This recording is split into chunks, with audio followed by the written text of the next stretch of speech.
let's drop. Yeah. Come on.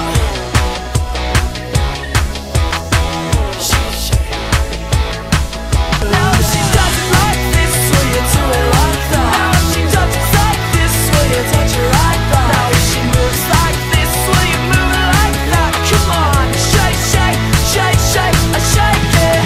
I shake, shake, shake, shake, I shake it. I shake, shake, shake, shake, I shake it. I shake, shake, shake, shake, I shake it. I shake, shake, shake, shake, I shake it. Welcome to Random Crap from my card box. I'm Nathan Button. I'm Kreigh Carter. And this is our little friend Billy. If you've never seen this before, what we do is I grab a small stack of cards from my card box. This happened to be from my Worldwake stack, and we'll just flip a random card and we'll go. So let's start this off with a quicksand. Honestly, constructed, I don't see much use for this card. I mean, limited, yeah, you know, good pick, but constructed, there's so many better lands you could run. Yeah, it's taking up a land spot if you run them. It doesn't get rid of like the major problems you know you're gonna run into. There's just it's just not all that good in constructed. I mean, maybe you could make it a little bit better, but taking up a land spot for something when you could be running there's a lot of different lands that would just be better in my opinion. But yeah. Next we have Basilisk Caller. First time I saw this card, I honestly didn't care much for it, but now the more I look at it, the better he is. You know, the Death Touch Lifelink ability is, you know, that can be game ender. Yeah, it's a good combo of abilities to have. And then only costing 1 to play and then 2 to equip, you know, that right there makes it basically affordable. Yeah. In the core decks, they definitely would run these, but any heavy creature decks, which there's lots of creature decks right now in Standard, would run these, you know, turn all their creatures into little vampire nighthawks that they have to keep killing is quite good, in my opinion. Yeah. Can never pronounce this card's name. Umnath Locus of Mana. Sure. Something like that. This guy, you know, honestly, he's not going to be playing well in any deck that isn't green. If the deck is, you know, mono green is basically the only place I can see him fitting in at all. I could play him in my elf deck, you know, in the beginning of my turn or at the end of my opponent's turn, you know, dump all the mana I can produce into it, and, you know, carry it over. And then, you know, he gets big, but it's just, honestly, there's no evasion on him.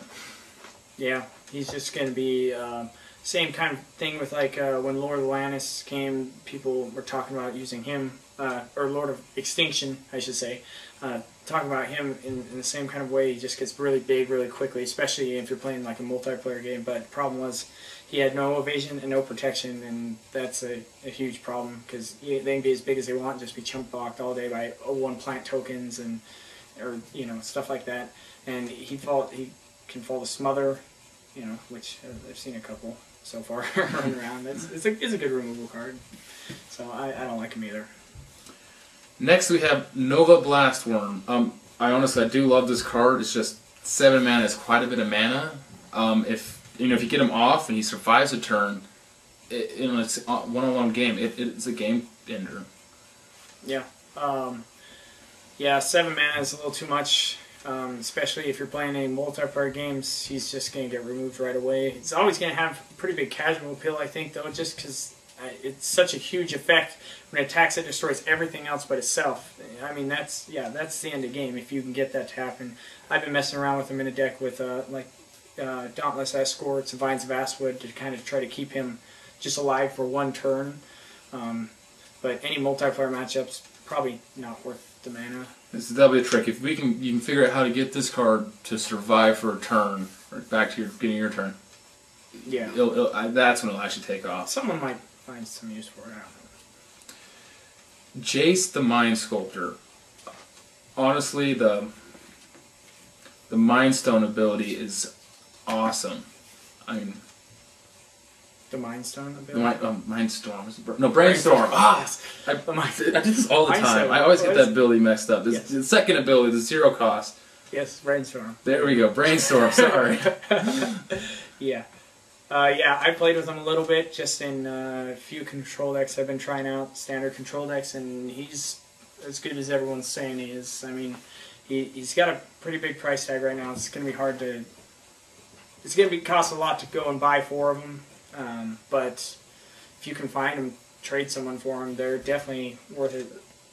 That's going to be his biggest thing as far as casual appeal, is just the cost of actually buying the card. Yeah.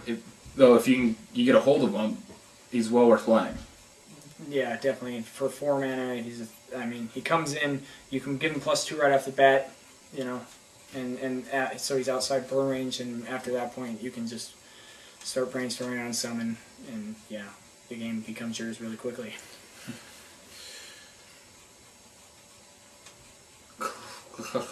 Convertible turtles. Calcite Snapper. Calcite Snapper. Or otherwise known as Convertible Turtle, as lots of people know it, yeah. We gotta stop having me names. I love the fact that he has Shroud. I mean, Shroud is always, you know, very good and constructed or anything. I mean, when you can't target a creature, you know, it just kicks butt. Yeah, the thing with the standard environment as it is, there are so much creatures, with it comes so much creature removal.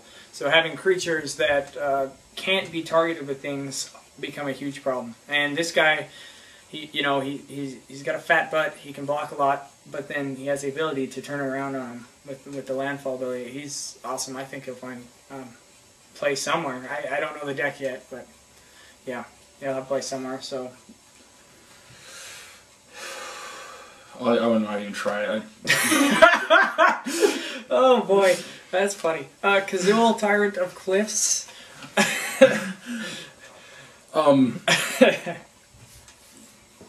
Yeah, I like this guy. You know, when he on a 1-on-1 game, if you have him in play, he's just sick. The fact that your opponent attacks you, they're penalized by either having to pay 3 mana or give you a 3/3 creature. That's just awesome. But at the same time, right now 5 is about the upper end of your mana curve for most creature decks because of how fast the format is right now. Yeah, he doesn't have a good deck for himself right now, but they call him the Ghostly Prison on legs, just because of the fact that if they have any sort of like token deck or something like that, you drop this guy, it's gonna be really hard for them to even beat you unless they destroy it. I'm not a huge fan. I mean, limited, it's definitely a bomb, but in constructed, maybe someone will find a good home for it. But right now, it's kind of homeless. But anyways, well, that's all we have for this week on random cards from my card box. that's what I just said. I got this one right.